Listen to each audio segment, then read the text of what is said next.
president and his newly appointed team were in immediate communication. The president was briefed on Wednesday evening following the crash, again on Thursday morning, and he has continued to receive updates as recovery efforts continue on the ground. The president, as you know, took time to address the nation yesterday afternoon.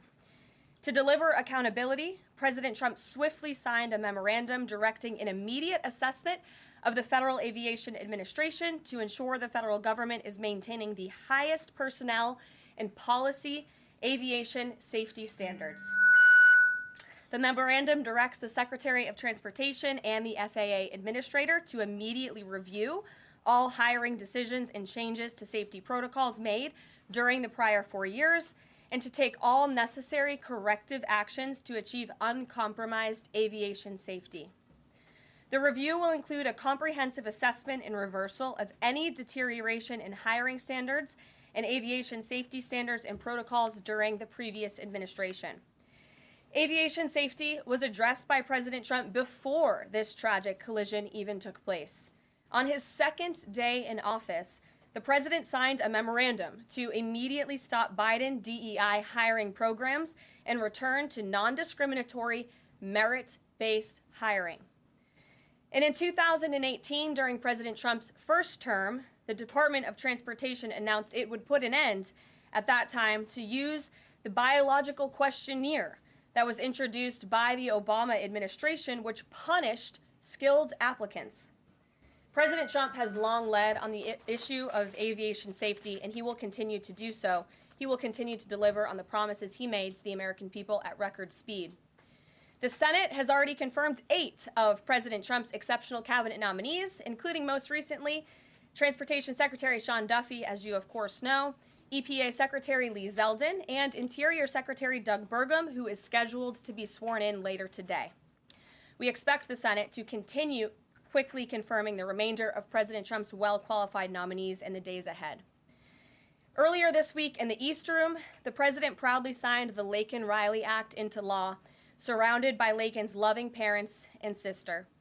This common-sense bipartisan law mandates the federal detention of illegal aliens who are accused of theft, burglary, assaulting a law enforcement officer, and any crime that causes death or serious bodily injury, like the animal who murdered Laken-Riley in cold blood. This was the first piece of legislation President Trump proudly signed as the 47th President of the United States, and it will guarantee that Laken did not die in vain. As Laken's mother, Allison, tearfully said during the signing event, President Trump said he would secure our borders and that he would never forget about Laken, and he hasn't. He's a man of his word, and we trust that he will fight for the American people. Those are the words of Laken's mother, and we will never forget them. So to help lock up even more criminal illegal aliens, President Trump signed a memorandum this week to detain them at Guantanamo Bay.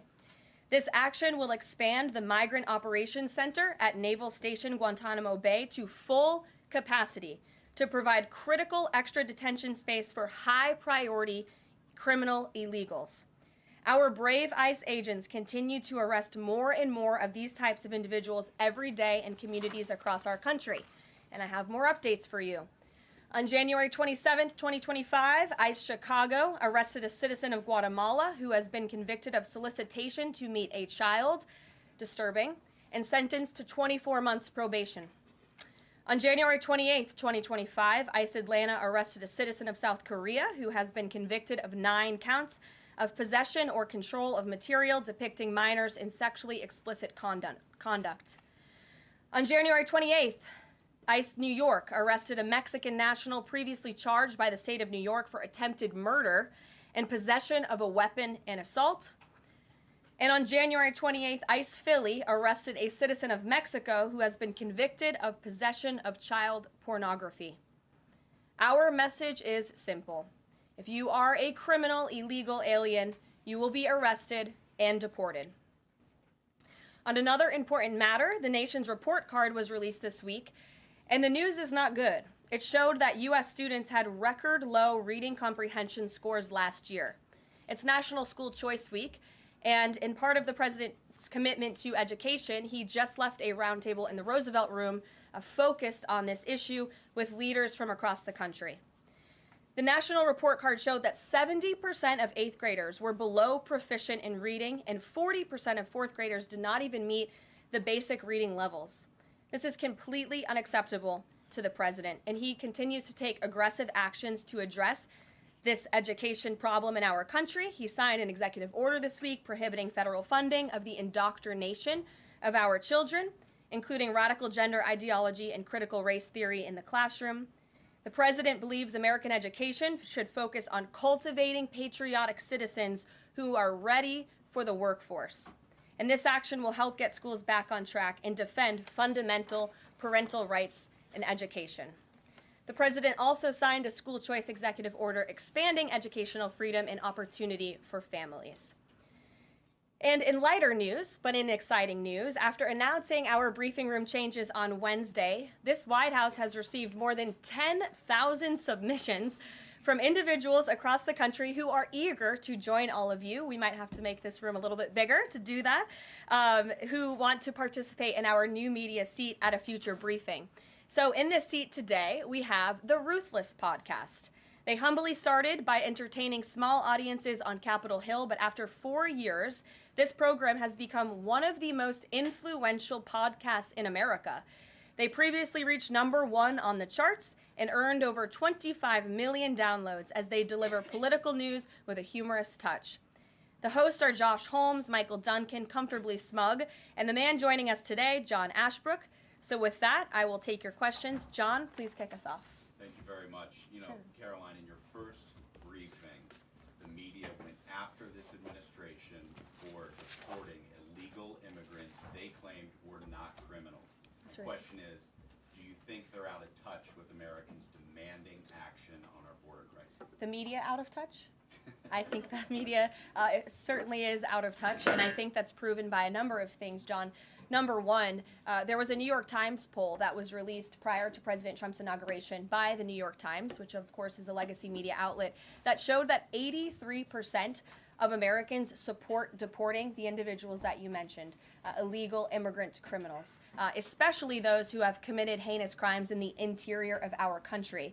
And I received a very actually interesting statistic on this front from ICE this week. 97% of the deportations that this administration has made thus far are of individuals who had a removal order from the previous administration, but were never removed from the interior of our country. So this shows that the previous administration was actually defying our laws, and all this administration is doing is simply following the laws, the immigration laws of this great country. Thanks for the question, John. Anything else? No, that's it. Okay, great. Peter. Thanks, Caroline. If President Trump is telling us that air traffic control towers are staffed with unqualified controllers, these DEI hires who never should have been brought on, then it's not safe to fly commercially, is it? The president was asked and answered this yesterday, and he believes that it is still indeed safe, and Americans should feel safe traveling our skies. With that said, two things can be true at the same time, and we certainly have seen the deterioration of federal hiring standards at the Federal Aviation Administration, and the president wants to increase those standards. He wants pilots in this country who have the great responsibility of flying American citizens by the tens of millions every single day to be chosen for that position based on their merit and their skills. And so the administration will continue to prioritize this. Was the air traffic controller in the DCA tower on Wednesday night hired or not fired at some point because of his or her race? That investigation is ongoing. And so when we have updates on the exact individuals who were involved in the collision, including the air traffic controller, also the pilots of the helicopter.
afternoon, everybody. Good to see you all. President Trump is in charge, and America is back. This week further demonstrated that the Trump effect is real. Over the weekend, Americans celebrated the return of American-Israeli citizen Keith Siegel and 2 Israelis who were held captive by Hamas terrorists since October 7th, 2023. President Trump and his administration worked diligently to secure their release and are committed to freeing all remaining hostages. Yesterday, as you all know, President Trump held his first foreign meeting at the White House with Israeli Prime Minister Benjamin Netanyahu. And as the president said, the bonds of friendship and affection between the American and Israeli people have endured for generations and are absolutely unbreakable. The president is committed to eliminating Hamas and securing a lasting peace for the entire region. The historic proposal for the United States to take over Gaza, announced by President Trump last night, underscores this commitment. Insanity is doing the same thing over and over again and expecting different results. President Trump is an outside-of-the-box thinker and a visionary leader who solves problems that many others, especially in this city, claim are unsolvable. We've already seen the results from President Trump's bold peace-through-strength diplomacy on the world stage. In response to President Trump's tariffs this week, both Mexico and Canada took immediate steps to alleviate the illegal alien migration and flow of deadly drugs, particularly fentanyl, into our country. Mexico's President Claudia Sheinbaum agreed to permanently supply 10,000 Mexican soldiers on the U.S. border who will be specifically designated to stopping fentanyl and criminal aliens from pouring into our country. And Canada's Prime Minister Justin Trudeau agreed to appoint a fentanyl czar, list cartels as terrorists, and increase resources to assist the 10,000 frontline personnel at our northern border with Canada. In recognition of these steps, President Trump paused the implementation of tariffs for 1 month while negotiations continue and final deals can be structured. Throughout the transition and during his inaugural address, President Trump made it known that the United States cannot and will not allow the Chinese Communist Party to continue with its effective and growing control over the Panama Canal. Following Secretary Rubio's successful first trip and visit there over the weekend, Panama's president said he will allow its participation in the Chinese Communist Party's, it will no longer allow the participation in the Belt and Road Initiative. That participation will expire. This is significant because Panama was the first Latin American nation to join Belt and Road and now becomes the first to back away from it because of President Trump. And to assist with the ongoing mass deportation effort, El Salvador's president has agreed to the most unprecedented migratory agreement anywhere in the world. Because President Trump is back in charge, El Salvador has offered for illegal aliens of any nationality facing deportation in the U.S. to be booked in his country's prison system. And finally, President Trump's envoy for special missions, Rick Grenell, traveled to Venezuela and not only secured the release of 6 American hostages, but Venezuela also agreed to accept the return of illegal alien Tren de Aragua gang members.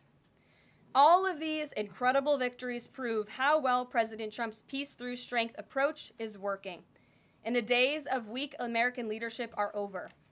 In another success story this week, efforts to seal the border, halt the invasion, and carry out the largest mass deportation campaign continue at lightning speed. Customs and Border Protection has approximately 79 miles of new border wall projects already underway in various stages of construction and planning. The first flights arrived to Guantanamo Bay yesterday afternoon out of El Paso. And who were some of the passengers aboard, you may ask? There were 10 members of the transnational gang Tren de Aragua on this flight. And overall, our heroic ICE agents continue to prioritize the removal of violent criminal illegal aliens in communities across the country. On February 3rd, ICE Dallas arrested a citizen of Nicaragua who has been convicted of sexual assault, strong arm, and lewd acts with a minor and sentenced to 15 years in prison. ICE Los Angeles arrested a Mexican citizen who has been convicted of lewd acts with a minor and sentenced to 364 days. And ICE Atlanta arrested a citizen of Mexico who has been convicted of homicide by vehicle and hit and run and sentenced to 6 months confinement. And ICE New York arrested a Venezuelan national and known TDA gang member who has a prior criminal conviction for assault in the 3rd degree causing physical injury. Americans are safer every single time one of these criminals is arrested and deported from our country. On another important and ongoing topic, the Senate is working fast to confirm President Trump's exceptional cabinet nominees in the face of relentless media smear campaigns. As of right now, 12 members of the president's cabinet have been confirmed, most recently Pam Bondi, who, as you all know, I was just in the Oval Office for that swearing-in ceremony surrounded by Pam's lovely family, and we look forward to watching her serve as the Attorney General of the United States. According to CNN, President Trump is getting more cabinet picks confirmed so far than the average president in the modern era. Another success story. And we believe it's critical that Republicans in the Senate majority stay tough and keep their foot on the gas to confirm all of the remaining nominees as quickly as possible so we can continue President Trump's important work here at the White House and across our entire federal government. And lastly, throughout his historic campaign, President Trump pledged to restore common sense to our country. And he is continuing to deliver on that with an executive order that he will sign later today. The president will be signing an executive order keeping men out of women's sports to defend the safety of athletes, protect competitive integrity, and uphold the promise of Title IX. This common sense action from President Trump ends the disgusting betrayal of women and girls by the previous administration, who for years catered to radical activists who wanted biological males to be treated as women in workplace showers, competitive sports, prisons, and even rape shelters. Gender, ideology, insanity is over. Submissions from individuals across the country interested in participating in our new media seat at a future briefing continue to flood in. We are at more than 12,000 and counting. If you're watching right now and are interested, you can continue to apply on our new media website, whitehouse.gov/newmedia. And in the seat today, we have a longtime national television broadcaster. I'm sure many of you recognized her when she came in, Sage Steele, who is now the host of an incredibly successful podcast, The Sage Steele Show, on YouTube and all podcast platforms. And previously, Sage was a fixture at ESPN from 2007 to 2023, primarily hosting SportsCenter, which we all know well, before leaving the company to exercise her First Amendment rights more freely. We are honored to welcome her to the briefing room today. She will be joining the president at the big EO signing later this afternoon. I know many of you will be there as well. So Sage, why don't you kick us off on this very exciting day for women and girls across the country. Thank you for joining us. It is exciting, and Caroline, thank you for welcoming people like me with a little bit of a different perspective, different background in this seat. It really does mean a lot. Thank you. Obviously, the House already passed the Protection of Women and Girls in Sports Act, which was a really big step for women and girls. So far, the Senate, as we know, has not brought it up to vote. We all know executive orders can be overturned, so I'm wondering how important it is to the president to get Congress to bring this, to pass legislation. So there are no instances like the past administration that really tried to destroy Title IX. It's incredibly important that Congress immediately acts on this priority. I think the president is really setting the tone, making this a very immediate priority for this administration, just as he promised to do on the campaign trail. And I'd like to get into the executive order a little bit because it is the news of the day here at the White House, and talk about what this executive action will actually do.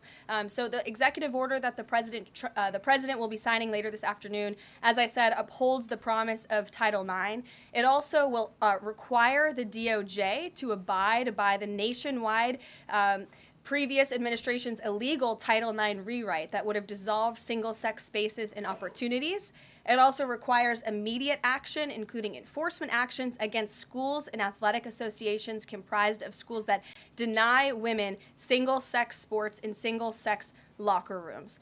The executive order also calls for the convening of private sporting bodies in the White House. We want them to come to this campus so the president can hear in person the stories of female athletes who have suffered lifelong injuries, who have been silenced and forced to shower with men and compete with men on athletic fields across the country. Many of those women will be at the White House today. I encourage all of you in the media to actually talk to them, to hear their stories. And I would also just add one more thing.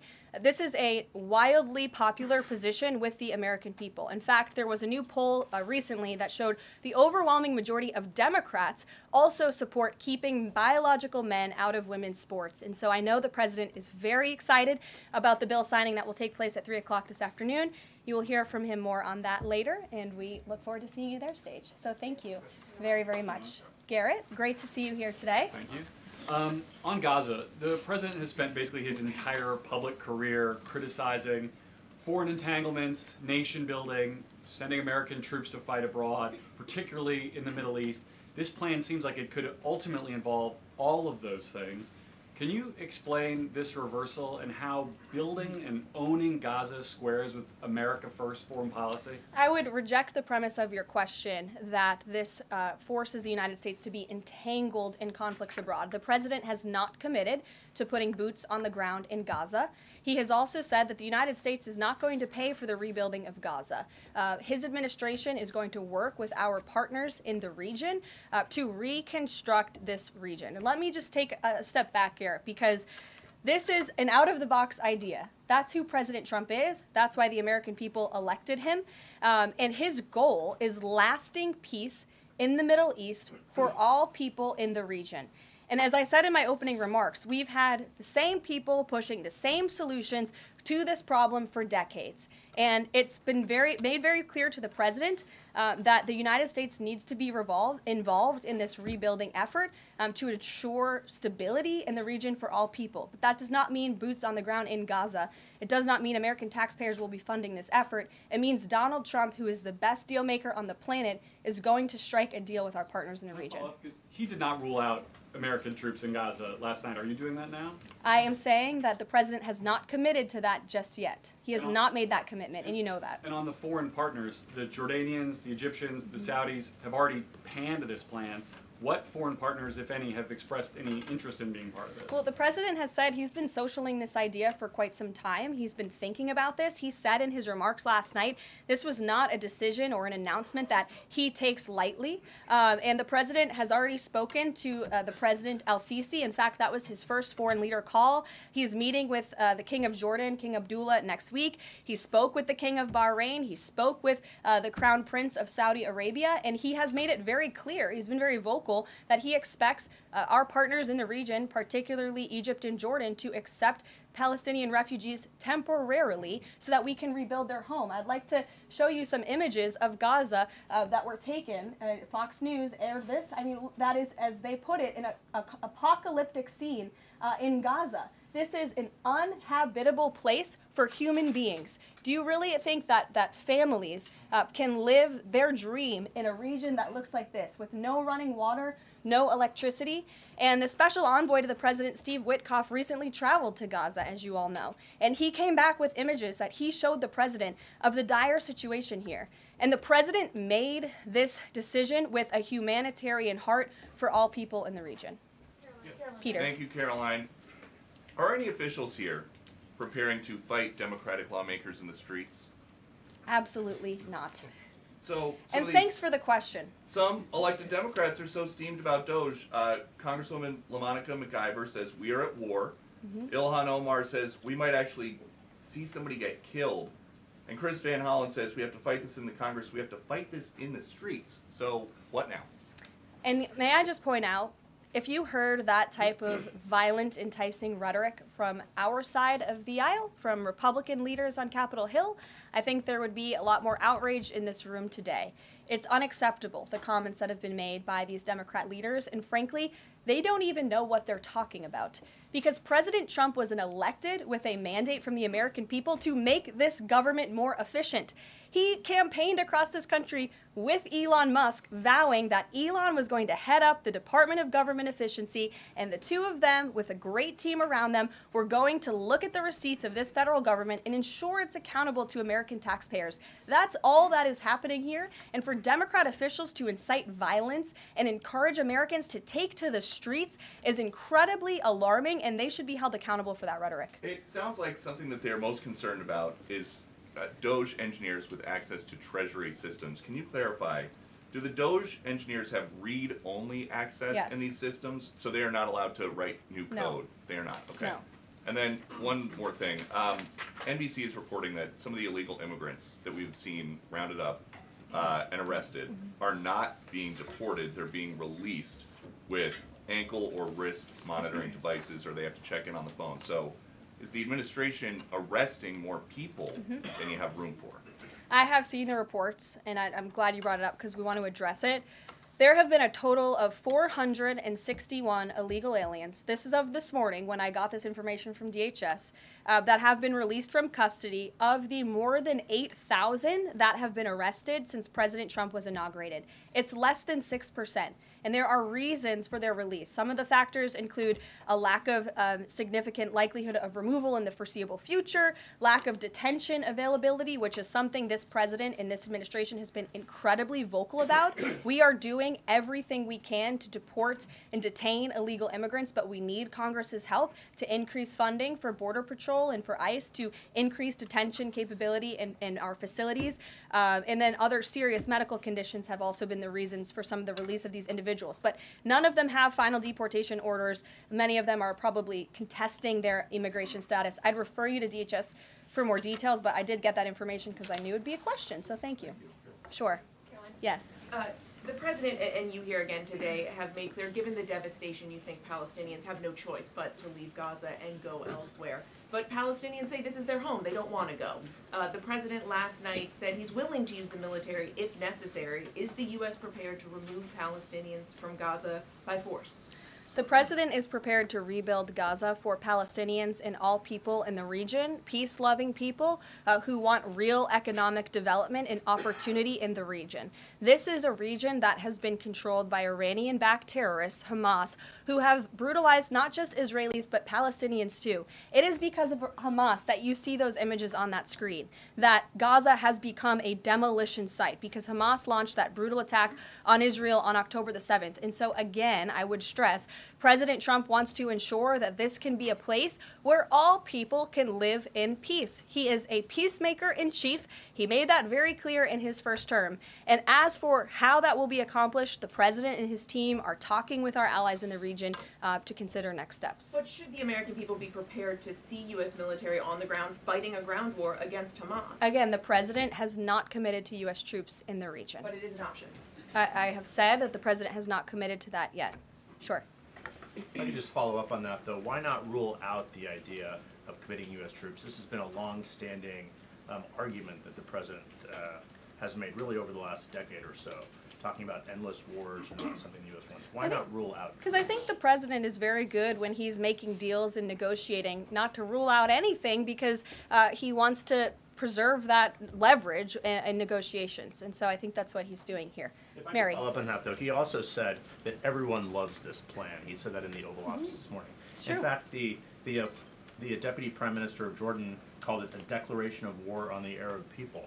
So how does he square the fact that even some Republicans on the Hill are objecting to this or questioning this? How does he square the fact saying everyone loves this plan? Well, King Abdullah of Jordan will be here next week, so I can provide you more context on the conversations he will have directly with the President of the United States after that meeting. And I would just point out that there's been a lot of leaders and officials all around the world who have doubted, I suppose, the deal-making ability of President Trump. You heard the Panama leader saying that he would not agree to some of the concessions that he has now made because of Secretary Rubio's visit. You had the Colombian president saying he wouldn't accept flights of Colombian illegal nationals who have entered into our country illegally, and those flights are underway. So actions speak louder than words. Dasha. Caroline, you said the president has been working on this idea for a while behind the scenes now. Is there a written plan based on the president's proposal for Gaza? And if so, when was it drafted and who had a hand in that? The plan was written in the president's remarks last night as he revealed it to the world and to the American people, and his team are continuing to be engaged on this effort. I saw the National Security Advisor this morning. He has a very busy day of calls, and they will, again, continue to engage with our partners. That includes Steve Witkoff as well. Mary. Two questions for you on the news of the day. So how is today's executive order going to impact the 2028 Summer Olympics in Los Angeles? For example, would a man who thinks that he's a transgender woman be allowed to compete as a female on U.S. soil? It's a very good question, and the president has actually mentioned this, that he does expect the Olympic Committee and the NCAA to no longer allow men to compete in women's sports. And I think the president, with the signing of his pen, starts a very public pressure campaign on these organizations to do the right thing for women and for girls across the country. Again, this is an incredibly popular position. There have been many notable female athletes who have had the courage to speak out against some very powerful institutions in this country. They deserve to have a voice and a say. The president is bringing their voice to the highest level at the White House this afternoon, and he expects these organizations to comply with this federal executive order that he'll be signing today. Thank you. And one more on media coverage of this executive order and the topic in general. What's the White House's view of framing that calls men transgender females or similar rhetoric coming from organizations like the ACLU and GLAAD? Well, it's been very clear. The policy of this administration is that there are only two sexes, male and female. Pretty simple. Brian Glenn. Yes. USAID has gotten a lot of attention the last couple of days with some of these bizarre things that we've been, taxpayers have been funding. Now it looks like there are a couple media outlets that have been dragged into this conversation as far as USAID funding as well. Does the president have any comment on that? So upon coming out here to the briefing room, I was made aware of the funding from USAID to media outlets, including Politico, who I know has a seat in this room. And I can confirm that the more than $8 million taxpayer dollars that have gone to essentially subsidizing subscriptions to Politico on the American taxpayers' dime will no longer be happening. The DOJ team is working on canceling those payments now. Again, this is a whole of government effort to ensure that we are going line by line when it comes to the federal government's books. And this president and his team are making decisions across the board on, do these receipts serve the interests of the American people? Is this a good use of the American taxpayers' money? If it is not, that funding will no longer be sent abroad, and American taxpayers will see significant savings because of that effort. Thank you. I'd like to give some love to the back row. I've heard that unfortunately they haven't been called on in years past. So Reagan, why don't you go ahead? Thanks, Caroline. The WHC announced that comedian Amber Ruffin, who has called the president a toddler with his pants pulled down, will be the entertainment for this year's Correspondents' Dinner. Does the White House have a reaction to this choice, and will the president be attending the dinner this year? Certainly an interesting choice. I have the president's invitation on my desk. I have the invitation for myself on my desk as well. Haven't talked to the president about it. When he makes his decision, I will let you all know. But definitely an interesting choice of the comedian. I'll talk to the boss about it and see what we decide. Sure, go ahead. Yes, yes. On the executive order set to be signed today, you said that this will be enforced. Can you spell out for schools and the public how exactly the administration plans to enforce this, even at the local levels? And on top of that, there are human rights groups who say that this could expose kids to discrimination. What is your response to that? I think kids have already been exposed to discrimination, especially young women and girls who have been forced to shower in locker rooms with biological men, who have been forced to compete on playing fields with biological men, which is incredibly unfair and unsafe, and again, an incredibly unpopular policy with the American people. As for the actions that this executive order takes, I already laid those out at the beginning of the briefing. I'm happy to give you a copy of this fact sheet so you can let your audiences across the country know. What's your message to schools who don't comply with this? They should, because it's going to be federal law in about an hour and a half. So your colleague to your right, to my Thanks, left. Caroline. Yes. Taylor with Spectrum News. You talked a bit about DOJ. Elon Musk is currently a, quote, special government employee who also owns companies that have billions of dollars in federal contracts. You said earlier this week that he has abided by all applicable federal laws, but what steps is the Trump administration taking to address that conflict of interest? The president was already asked and answered this question this week, and he said if Elon Musk comes across a conflict of interest with the contracts and the funding that DOJ is overseeing, then Elon will excuse himself from those contracts. And he has, again, abided by all applicable laws. In the back left, go ahead. Trade advisor Peter Navarro, when asked about the External Revenue Service today, said, quote, we're going to collect a lot of tariff revenues and we're going to get tax cuts out of it. Is it the official position of the White House that tariffs will lower taxes for Americans? The president has always been clear that he believes tariffs are a tax on foreign nations, and he's committed to cutting taxes for the American people here at home. He also believes tariffs are a great revenue raiser for this country, and that's exactly why he has committed to the creation of the External Revenue Service, which I think is a phenomenal idea. We'll just go down the whole row. Go ahead. Tom Bateman with the BBC. Can you confirm that under the President's plans for Gaza, any and all Palestinians who want to stay in Gaza on their land will be allowed to do so? I can confirm that the president is committed to rebuilding Gaza and to temporarily relocating those who are there because, as I've showed you repeatedly, it is a demolition site. There is no running water. There is no electricity. The president wants these individuals to live in peace. He is committed to doing that with this very bold new plan, and we will continue to keep you apprised of updates as we receive them.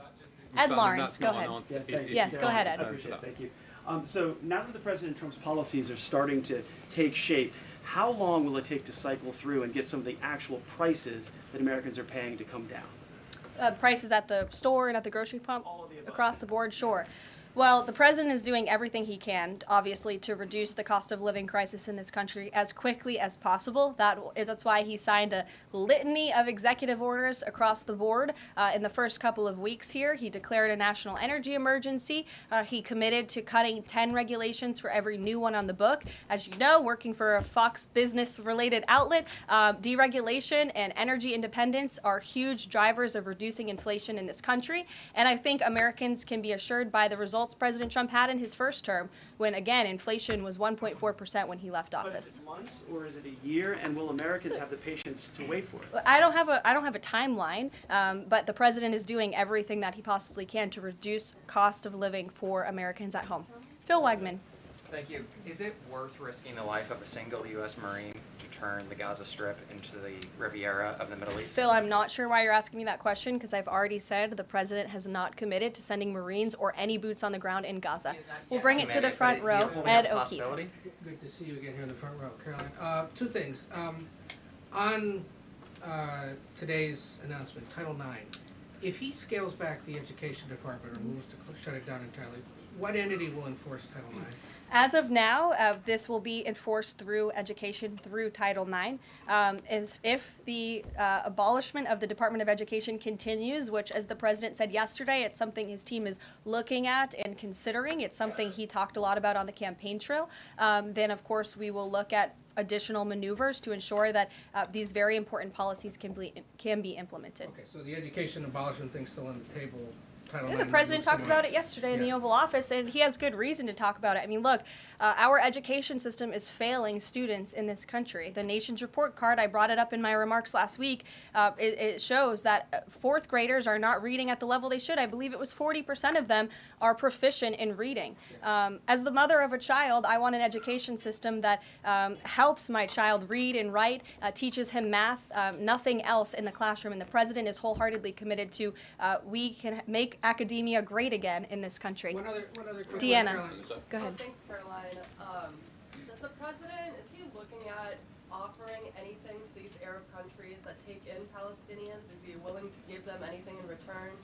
And secondly, when the president announced his taking over Gaza policy yesterday, was Netanyahu aware of this, and what was his reaction when Trump presented that idea to him? I won't get ahead of the president's discussions or negotiations on your first question about what would be offered. I think the president's made it clear that he expects these nations in the region to step up and to accept Palestinian refugees who will be temporarily relocated for the rebuilding of Gaza. As for whether Prime Minister Netanyahu was aware before the president's remarks, he was indeed. I wasn't present for that reaction. But again, this is something the president has been socializing and thinking about for quite some time. Nick, good to see you. Oh, Jordan. Jordan, sorry. Thank you, Caroline. So Secretary Hegseth announced yesterday that Army recruiting levels have reached 12-year highs in December, 15-year highs in January. What is making young people want to serve the military under the Trump administration, and how does that contrast to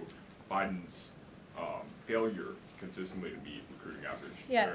Does DEI President Trump's anti-DEI agenda play a role in this? Well, first of all, the recruitment level for all branches of our military are at crisis levels, and it serves as a national security risk that our military branches are not fully staffed to where they need to be. And I do believe it's a culture problem within these institutions that the president is very much committed to fixing, as emphasized by the executive orders he has signed to root DEI out of the military. And I think when young men and women who are honorably signing up to serve in our nation's military see somebody like Pete Hegseth, the new Secretary of Defense, who is a proven warfighter, who risked his life in battle for this country, who understands what it means to deploy and to defend the Constitution and your nation abroad and to put your life on the line. When they see a leader like that and a leader like President Trump, who is committed to peace through strength, that's very inspiring. And we look forward to seeing those recruitment numbers and retention numbers skyrocketing over the next 4 years. And I know Pete Hegseth is committed to increasing recruitment at all branches of the military. I would defer you to the Department of Defense on exactly what he plans to implement. Jeff. Thanks very much. 2 questions. One, the president yesterday used the word permanent for permanently resettle Palestinians. I hear you saying temporarily today. Is that a shift or a specific change that you want to highlight? And my second question is, yesterday he spoke about the U.S. owning Gaza. Who owns Gaza now, and how would the U.S. acquire ownership? Well, Gaza is currently run by Iranian-backed terrorists in the Middle East, Hamas, who we all agree, I think everybody in the region agrees, that can no longer stand. Just look at the events of October 7th and the events since. And the president, again, is committed to rebuilding the region for all people who want to return to it once it is no longer a demolition site, and it's a place where people can actually live and thrive in harmony, as he said last night, his words, not mine. Daniel. Permanent versus temporarily resettle? The president has made it clear that they need to be temporarily relocated out of Gaza for the rebuilding of this effort. Again, it's a demolition site right now. It's not a livable place for any human being. And I think it's actually quite evil to suggest that people should live in such dire conditions. Daniel. Karoline, thank you so much. The Daily Guidance says that the president will be meeting with a pair of governors today, Governor Abbott of Texas and Governor Newsom of California. It comes after the president took executive action to turn the water back on in California. Billions of gallons are flowing out. What can you tell us about the 2 meetings and the importance of President Trump's actions to help people in California? Sure. Those meetings will be taking place shortly, so I will get out of here to get to those meetings. We can always provide you a readout, as we always do. We try to be very transparent about what the president is doing in the Oval Office. Perhaps he'll even call you in to join him. We never know around here, as you all know. But Governor Abbott is obviously a great friend and an ally to the president. He has been on the front lines of the border crisis in this country. And as for Governor Gavin Newsom, well, the president is willing to work with anybody from blue states or red states to do what's best for the American people.